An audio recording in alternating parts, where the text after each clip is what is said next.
students, how are you? I hope we are all doing well as always.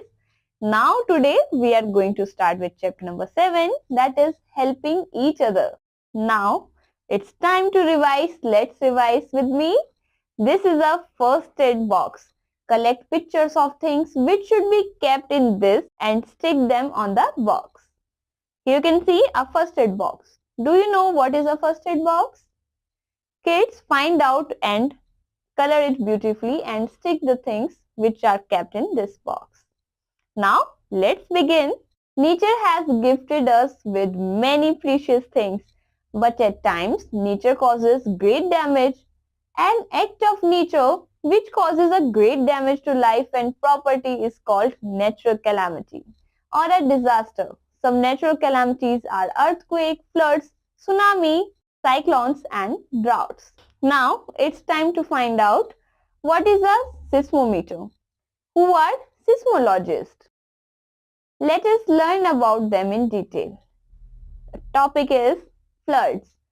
Floods are caused due to overflow of rivers into adjoining areas. This occurs due to heavy rain or building of a dam.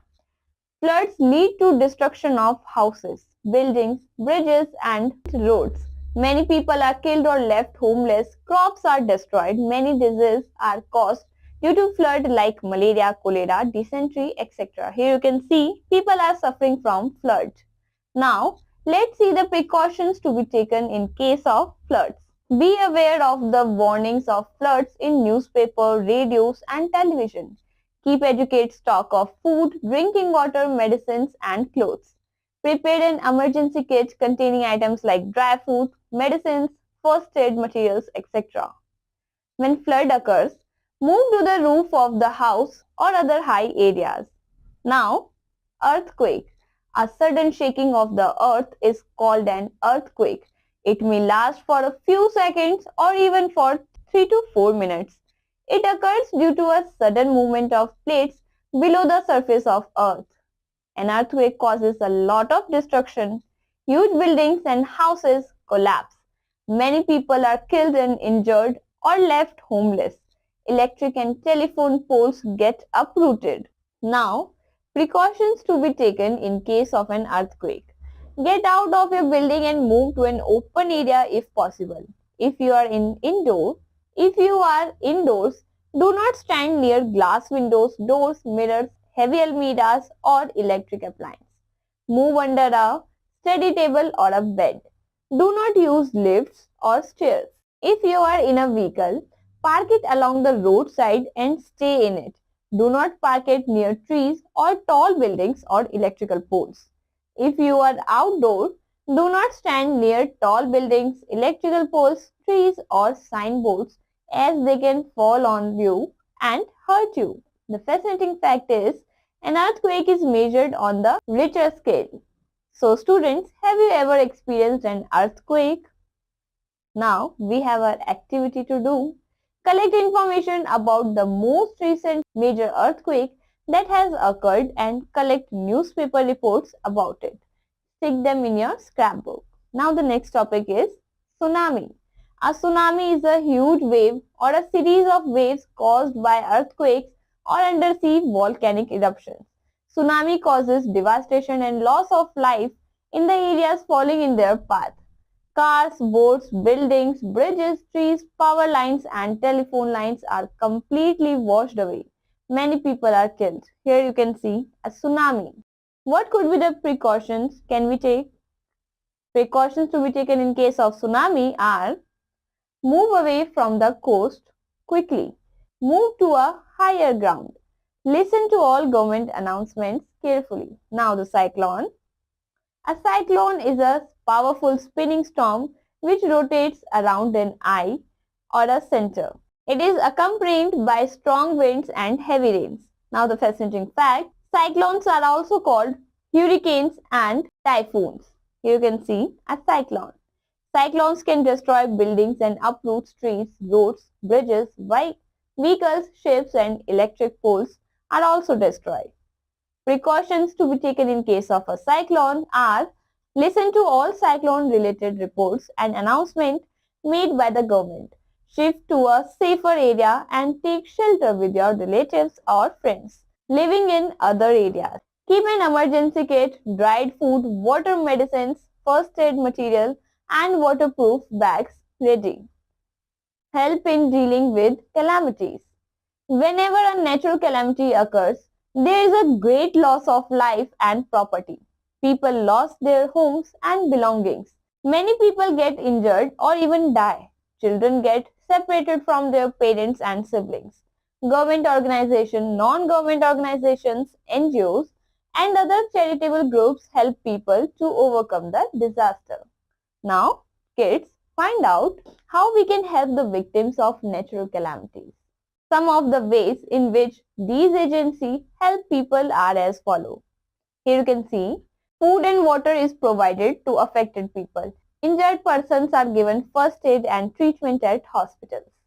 Temporary shelters are set up for people at many places. Fire brigades help to put out fires. Police and army people help in locating missing persons and uniting them with their family. People are given essential things like clothes, medicine, blankets and many other things. Some international agencies too help people who are affected by disaster. Some of these agencies are the United Nations Disaster Management Team, UNDMT, World Health Organization, WHO, Child Relief and You, CRY, United Nations Children's Emergency Fund, UNICEF, International Labour Organization, ILO. In India, Red Cross Society, Prime Minister Relief Fund and National Cadet Corps, NCC, come forward to help wherever a disaster strikes. How we can help when a disaster strikes? It is the duty of all the citizens to come forward to help. We too can help in many ways.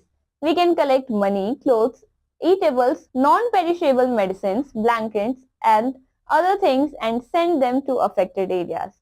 We can create awareness among our friends and neighbors about the ways to tackle a natural disaster. We can stay calm and help our family members to move to safer places in case of calamity. Now, first aid. Accidents can occur anywhere and at any time. First aid is the emergency or immediate care we can provide when a person is ill or injured until full medicinal treatment is available. In case of an emergency, we should stay calm, act fast and try to arrange a doctor or an ambulance. In the meantime, we can give first aid to the victims. It can save person's life or stop his injuries from getting worse. Let us learn about first aid in different cases. Burns. In case of minor burn, wash the burned area with cool water for 10 to 15 minutes and apply an antiseptic cream like Bernol on it. If the burns are severe, rush the patient to the doctor.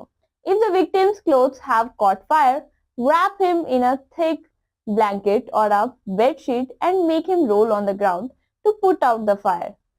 Do not remove any burnt clothing sticking to his body. Do not burst the blisters. Call an ambulance quickly to take him to a hospital. Now, cuts and wounds. In case of minor cuts and wounds, clean the area with the cotton ball dipped in antiseptic like Dettol or Savlon. Apply antiseptic cream, cover the wound with a cotton gauze and tie a bandage around it. In case of a serious cuts and wounds, the victim should be taken to a doctor as soon as possible. He may require stitches on the cut. Now, the fractures. A break or a crack in a person's bone is called a fracture. It can be caused due to a fall or an accident. In case of a fracture, use thin piece of cupboard or wood or even a plastic scale as a splint. This splint can be tied gently around the area of the fracture. Take the victim to a doctor as soon as possible without moving the fractured part. Now, nosebleed. In case of a nosebleed, make the person sit upright with his head tilted slightly in the backward direction. Pinch the soft portion of his nose for a few seconds. Apply an ice pack on the victim's nose and ask him to breathe through his mouth. Now, sprains. Sprains are injuries to muscles or joints. It can result in swelling and pain in that area. Wrap some ice cubes in a clean cloth and apply it to the sprained area. Apply an anti-inflammatory cream on it and tie a crepe bandage around the sprained area. Now we have an activity to do. Look at the things to be kept in a first aid kit and talk about their usage. Here you can see some things which are used in first aid. Discuss about them in your class. Thank you, kids. That's all for today's class. We will meet in next class. Bye-bye.